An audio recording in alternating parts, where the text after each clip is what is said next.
अध्यक्ष महोदय, आज मैं खुद को गौरवान्वित महसूस कर रहा हूं क्योंकि आज मैं एक ऐसे दस्तावेज पे अपनी बात रखने का मुझे सौभाग्य प्राप्त हुआ है जो हमारे लोकतंत्र की प्रेरणा है और हर भारतीय के जीवन का मार्गदर्शक तत्व भी है।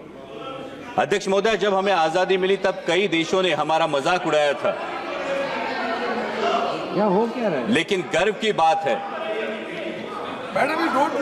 लेकिन गर्व की बात है कि इतना खंडप्राय देश होने के बावजूद आज हम विश्व के सबसे बड़े लोकतंत्र के रूप में लगातार प्रगति की ऊंचाइयों को छू रहे हैं और इसका एक प्रमुख कारण है संविधान, जो हमें व्यक्ति केंद्रित नहीं बल्कि राष्ट्र समर्पित होने की सीख देता है।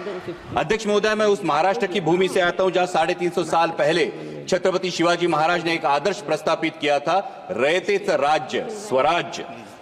छत्रपति शिवाजी महाराज के स्वराज से ज्यादा वैभवशाली, ज्यादा बड़े कई साम्राज्य निर्माण हुए और हस्तगत भी हुए, लेकिन आज भी 350 साल बाद छत्रपति शिवाजी महाराज के स्वराज का नाम लिया तो हमारा भी सीना 56 इंच का होता है और इसका कारण है छत्रपति शिवाजी महाराज के स्वराज को मिला नैतिक अधिष्ठान और वही प्रेरणा संविधान में भी प्रतीत होती है। समता, बंधुता और स्वतंत्रता के नैतिक अधिष्ठान पर मानव का उत्थान और मानवता का कल्याण, और इसीलिए संविधान के निर्माण में योगदान देने वाले हर उस व्यक्ति के प्रति मैं कृतज्ञता व्यक्त करता हूं और उन्हें आदरपूर्वक नमन करता हूं।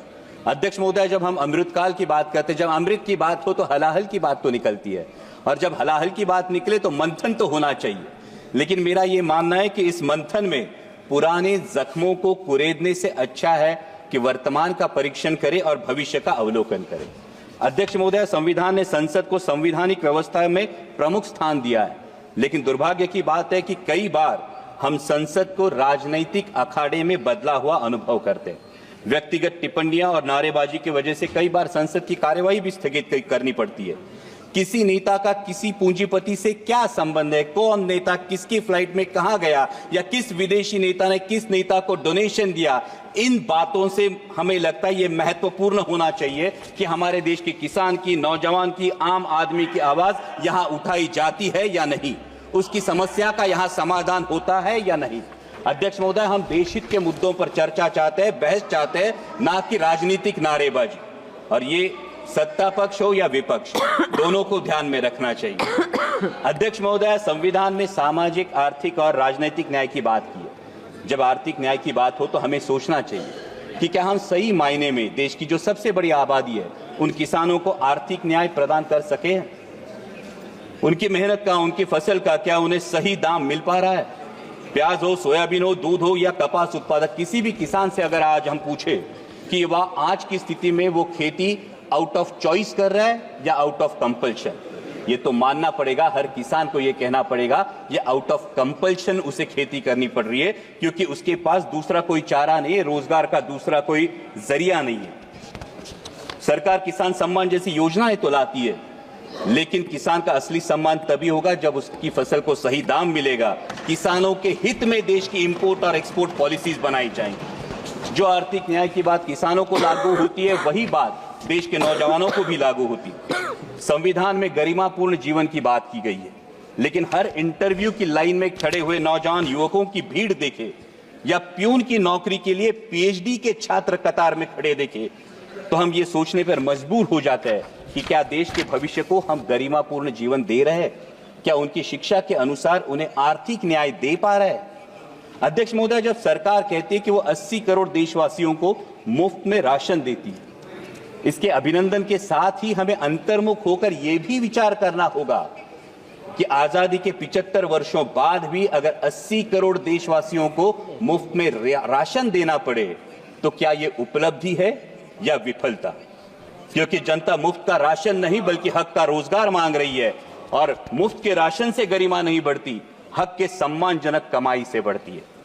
अध्यक्ष महोदय, जब सामाजिक न्याय की बात आती है तो हमें ध्यान रखना चाहिए कि हमारा धार्मिक ग्रंथ चाहे जो भी हो, वो गीता हो, बाइबल हो, कुरान शरीफ हो या गुरु ग्रंथ साहिब हो, उसे हमें दिल में रखना जरूर है, लेकिन दिमाग में सबसे पवित्र राष्ट्रीय ग्रंथ संविधान को रखना होगा। हिंदू, मुसलमान, सिख, ईसाई कोई भी हो, वो दहलीज के अंदर, लेकिन दहलीज के बाहर कदम रखते ही उसे सिर्फ और सिर्फ भारतीय बनना होगा। तभी तो संविधान के धर्म निरपेक्षता के तत्व का सम्मान होगा। किसी मस्जिद के नीचे क्या है या मंदिर के पीछे क्या है, इस चर्चा में जाने वाला न्यायपालिका, मीडिया तथा सरकार का वक्त अगर राष्ट्र निर्माण और देशवासियों की प्राथमिकता के लिए सदुपयोग में लाया जाएगा तो इसमें देश का हित होगा। अध्यक्ष महोदय, हमारा संविधान हमें असहमति की भी अनुमति देता है, लेकिन वर्तमान में कुछ तत्व सरकार से असहमति रखने वालों को देशद्रोही करार देने लगते हैं। अध्यक्ष महोदय, क्या ये असहमति के तत्व का सम्मान है? देश को आजाद कराने वाले सत्याग्रहियों और क्रांतिकारियों के बीच भी आजादी के मार्ग को लेकर असहमति जरूर थी, लेकिन दोनों का मकसद एक ही था, देश की आजादी। और इसी प्रकार आजाद भारत में भी असहमति का मकसद एक ही होना चाहिए, वो है देश हित। अध्यक्ष महोदय, डॉक्टर बाबा साहब आंबेडकर ने कहा था कि संविधान मात्र एक कानूनी दस्तावेज नहीं है, बल्कि हमारे जीवन का सारथी है। लेकिन आज हमारी शिक्षा प्रणाली में नागरिक शास्त्र का अध्ययन महज 20 मार्क के लिए होता है, महज 20 मार्कों के लिए। और शालेय शिक्षा के बाद तो जैसे आम नागरिक का नागरिक शास्त्र से हाथ ही छूट जाता है। आज हम देख रहे हैं कि शहरी आबादी लगातार बढ़ती जा रही है, लेकिन शहरों में वोटिंग परसेंटेज लगातार घटता जा रहा है। कई मतदाताओं तो ये तक पता नहीं होता कि स्थानिक स्वराज्य संस्थाओं का काम क्या है, विधानसभा का काम क्या है और संसद का काम क्या है। और ये भी वास्तविकता है कि कई बार मतदान जाति के आधार पर होता है या फिर धर्म के आधार पर होता है। इस स्थिति से उभरने के लिए हमें नींव मजबूत करनी होगी, न कि सिर्फ स्कूलों में बल्कि कॉलेजों में, कॉर्पोरेट में, कंपनियों में संविधान के प्रति सजगता के लिए हमें ठोस कार्यक्रम के बारे में सोचना होगा। और अध्यक्ष महोदय, अंत में मैं बात करूंगा राजनीतिक न्याय की।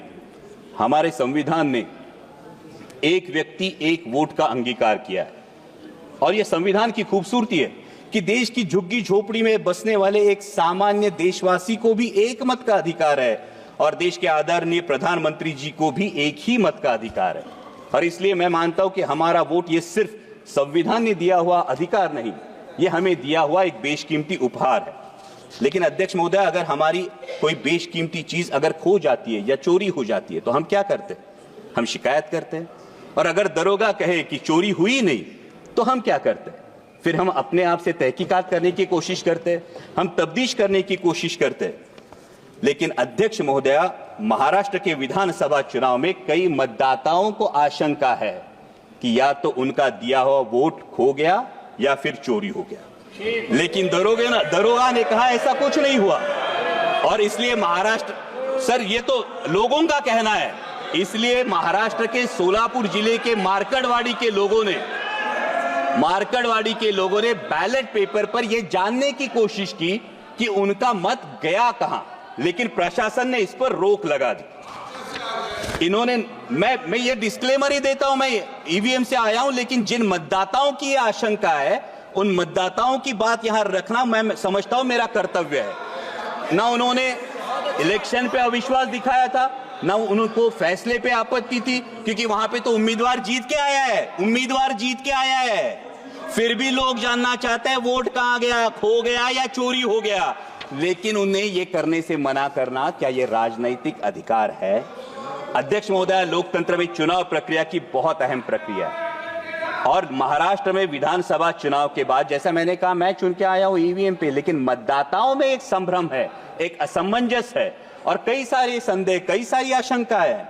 लोकसभा चुनाव के बाद महज 6 महीनों में लाखों मतदाताओं के नाम मतदाता सूची में जुड़े हैं, और इलेक्शन कमीशन बार बार मांग करने के बाद भी ये सूची विपक्ष को नहीं सौंप रही है। उसी के साथ में जो सुप्रीम कोर्ट की गाइडलाइंस थी, जो 5% वीवीपैट कंट्रोल यूनिट और बैलेट यूनिट का वेरिफिकेशन होना था, ये सुप्रीम कोर्ट के गाइडलाइन के बावजूद अचानक इलेक्शन कमीशन ने नई एसओपी जारी की है, जिसमें ये वेरिफिकेशन नहीं होगा, बल्कि पूरी मेमोरी बर्न करके सिर्फ उसमें मॉक पोल कराया जाएगा। तो इससे असमंजस और भी बढ़ जाता है।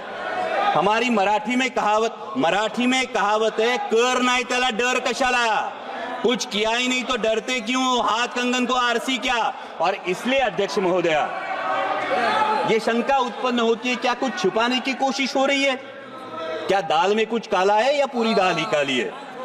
अध्यक्ष महोदय, लोकतंत्र की मजबूती के लिए जनता का, ये हम और उनकी बात नहीं है, सत्ता पक्ष विपक्ष की बात नहीं है अध्यक्ष महोदया, लेकिन लोकतंत्र मजबूत रहने के लिए जनता का चुनावी प्रक्रिया पर विश्वास कायम रहना बहुत जरूरी है। और चुनाव आयोग का गठन ही फ्री और फेयर इलेक्शन के लिए हुआ है।